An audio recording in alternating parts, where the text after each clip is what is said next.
नमस्कार दोस्तों, मैं अमरजीत झा।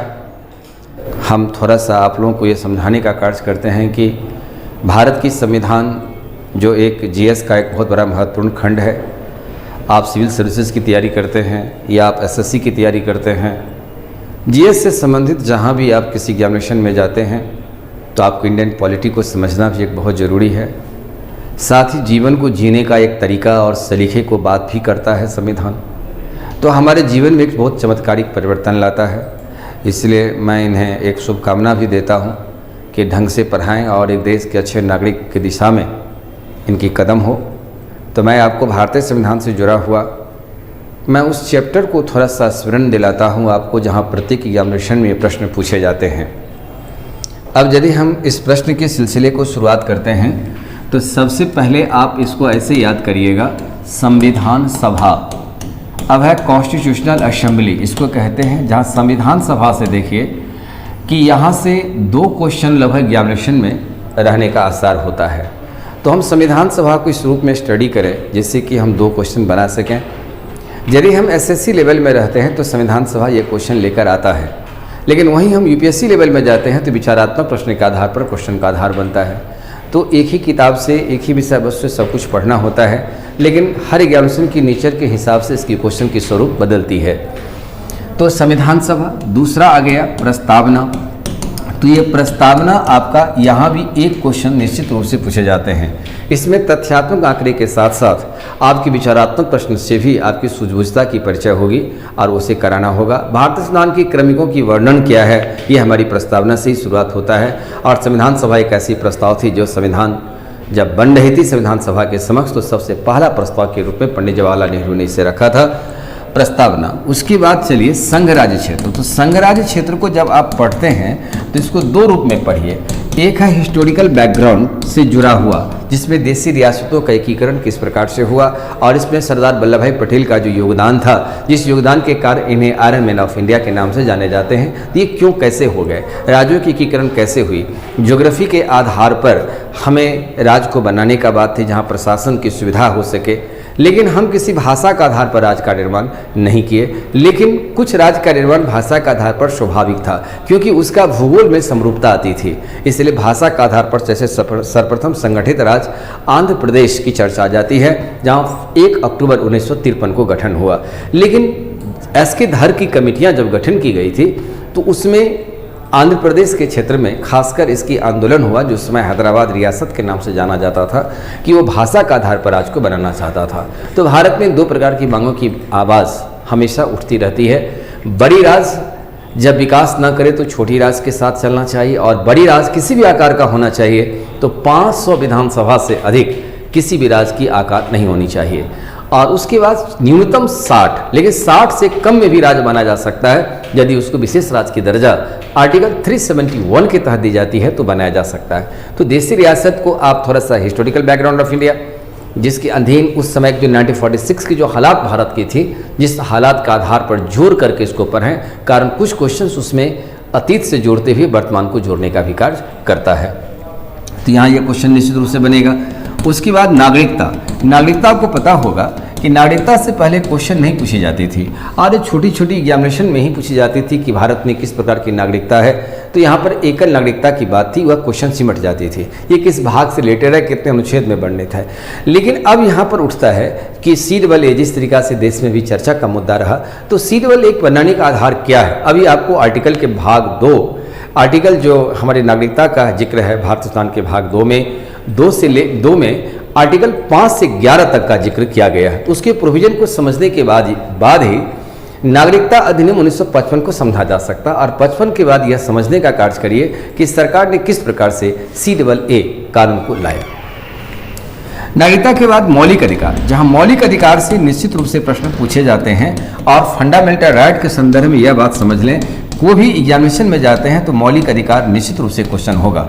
और यहाँ पर कुछ अनुच्छेद के साथ पढ़ लें तो क्वेश्चन किसी एग्जामिनेशन में नहीं छूटेगी। मौलिक अधिकार उसको आप क्लासिफाइड करके ढंग से, और उसका नेचर, उसकी सिद्धांत, उसके पहलू और उसके व्यवहारिक अभिलक्षण लक्षण के साथ जब आप पढ़ते हैं तब मौलिक अधिकार आपको स्पष्ट होता है। सीधे आर्टिकल पढ़ने से संविधान की पूरी नॉलेज नहीं हो जाती है, वहाँ से क्वेश्चन छूटने की डर रहेगी। इसलिए सैद्धांतिक आचरणों के साथ व्यावहारिक प्रकरणों से जब हम मौलिक अधिकार को जोड़ते हैं तब निश्चित रूप से वहाँ पर हमारी मौलिक अधिकार की सापेक्षता को स्पष्ट होगा। मौलिक अधिकार के बाद अब चलिए राज्य के नीति निर्देशक तत्व, directive principle of state policy, राज्य के नीति निर्देशक तत्व,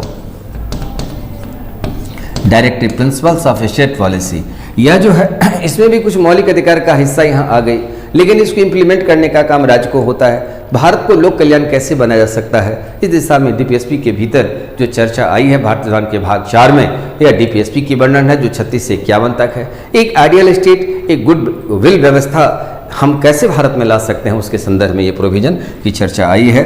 उसके बाद मौलिक कर्तव्य है, तो मौलिक कर्तव्य कभी भी क्वेश्चन पूछा जाता है तो ये अब मेंस में खासकर सिविल सेवा के मेंस में आती है।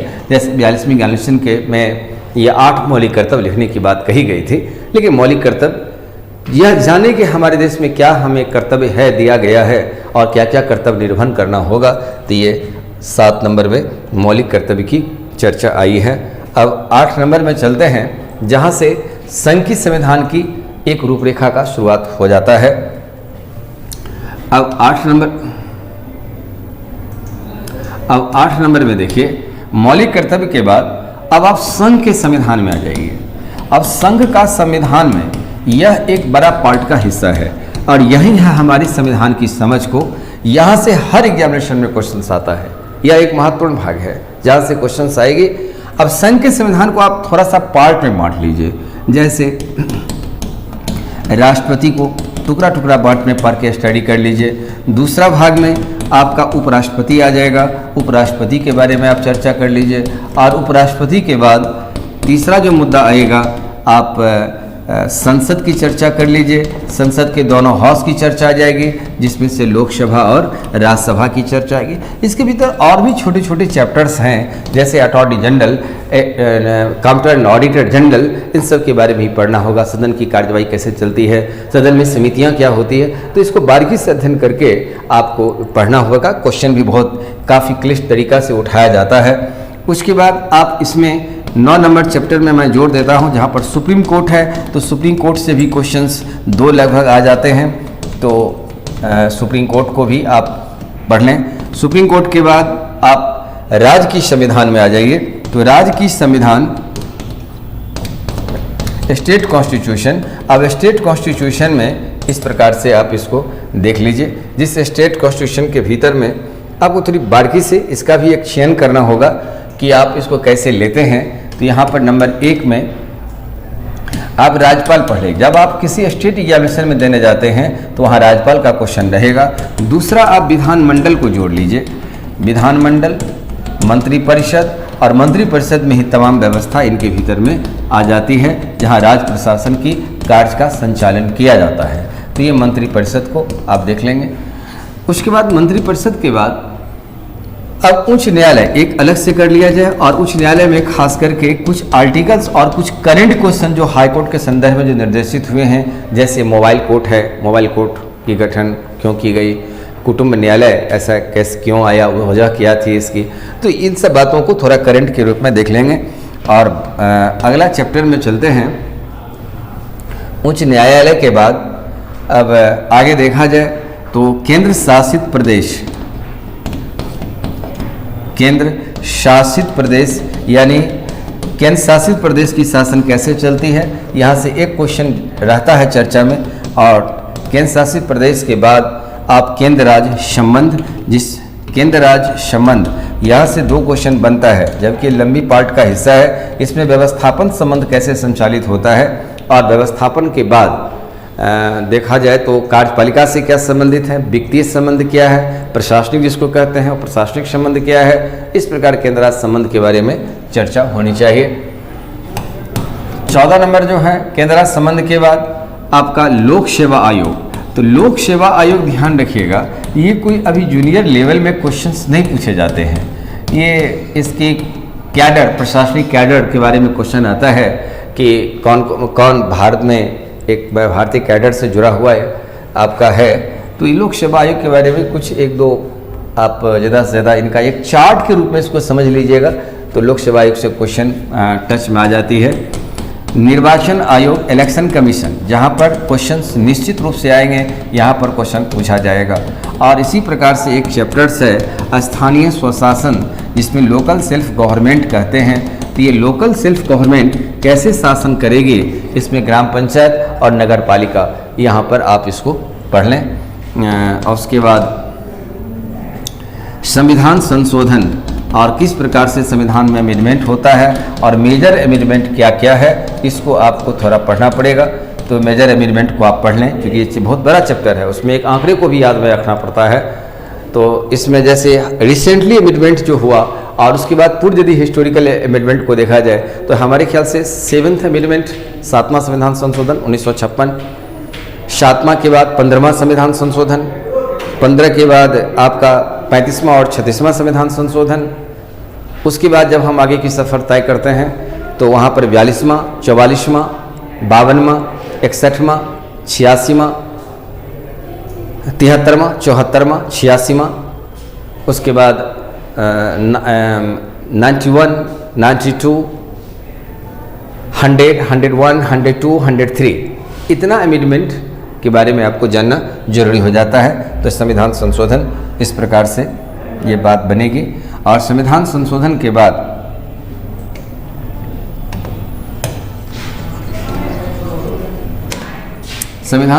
के बाद यदि आप चलते हैं तो भारत के विशेष राज्य, ये थोड़ा पढ़ लेना चाहिए।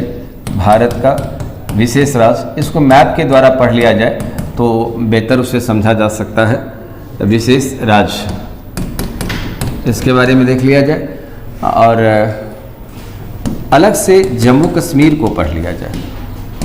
जम्मू कश्मीर में नी जो प्रोविज़न आया है, इसको आप थोड़ा देख लेंगे। तो जम्मू कश्मीर, बस इतना। और दूसरी बात है अंतर्राष्ट्रीय संस्था को भी थोड़ा देख लीजिएगा। जो मेजर अंतर्राष्ट्रीय संस्था है जिसमें आपका आता है संयुक्त राष्ट्र संघ, नाम, ब्रिक्स, सार्क, इस सारे संगठन के बारे में देख लेंगे। अब इन्हीं के साथ मैं आपको यह कहना चाहूँगा कि गाइड जो है वो पढ़ने के बाद आप उसका इवैल्यूएशन करने का एक जरिया हो सकता है। संभव हो सके ओरिजिनल किताब का आप स्टडी करें तो आपको निश्चित रूप से परिश्रम में रंग लाएगा। मैं आपको बता दूं, मैं भारत सरकार का लेखक हूं और भारत सरकार के मानव संसाधन विकास मंत्रालय से हमारी किताब आई बहुत पहले ही, ये 2य संस्करण में अब किताब आ चुकी है। तो ये किताब भारतीय संविधान एक सर्वेक्षण है, ये हमारे द्वारा लिखित है। और मैं जितने सारे चैप्टर्स बताए हैं ये सब कुछ इसके अंदर भी मिल जाता है। दूसरा बात है कि इस किताब के भीतर आप ये पाएंगे कि यूपीएससी लेवल तक भी क्वेश्चन बाहर नहीं जाती है। और जिस तरीक़ा से आप गांव के परिवेश में अध्ययन करते हैं, ठीक उसी प्रकार से हम भी ग्रामीण क्षेत्र से ही आते हैं, जो कि मेरी परिचय भी यहाँ पर में है। और ये बताते ही बड़ी खुशी महसूस होती है कि आप लोग जब इस किताब को पढ़ेंगे और आप जब संविधान को पढ़ते हैं, समझते हैं और आगे बढ़ते हैं, तो हमें भी, हम जो एक लेखक जो आपके लिए मैं रखा किताब पढ़ने के लिए, आप इस किताब को पढ़ेंगे तो लेखक का भी एक सौभाग्य में वृद्धि होती है। तो आप इस किताब को पढ़ेंगे, अपने जीवन को निर्माण में योगदान दें, यही हमारा भारतीय संविधान का भी उद्देश्य है और मेरे भी जीवन का भी एक उद्देश्य रह भी गया है। तो भारतीय संविधान एक सर्वेक्षण, और ये यहाँ पर स्थानीय बाजार से उपलब्ध हो जाता है। नहीं तो किसी भी दुकानदार को आप कहेंगे तो वो संपर्क करेगा। तो यहाँ से बिहार हिंदी ग्रंथ अकादमी से संपर्क करने के बाद ये किताब उपलब्ध हो सकता है, या अपने शिक्षक को कहेंगे तो वो भी उपलब्ध हो सकता है। धन्यवाद। फिर अगली मुलाकात, फिर से मुलाकात होती है तो फिर मैं आपके बीच उपस्थित होऊंगा।